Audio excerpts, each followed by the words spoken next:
Ttiimu ya APR okuva Rwanda ekulembedde ekibinja B mu mpaka za Kagame Club Championship ezindira wano mu Dar es Salaam Tanzania bweremaganye na Athletico ya Burundi nga teri atebye munne.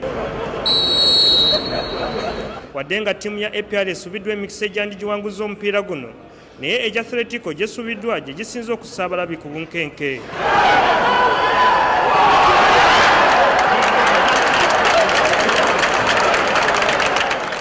Bannayuganda Dani Wagaruka ne Johnson Bagole abasambira mu APR buli omu awadde ensonga gy'asuubira ebalemesezza okuwangula omupiira guno.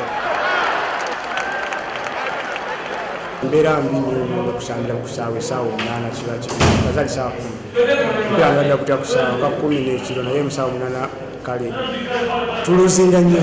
Ekitundu ekisooka tubaddemu n'obuzibu nga tetunakwatagana bulungi, n'ekitundu ekyokubiri oluze ne tukola bulungi ne tukwatagana bulungi ne tutereeza ensobi zaffe esobola naffe okubeera nti tukuleetinga chance ati tubale tetuteeba.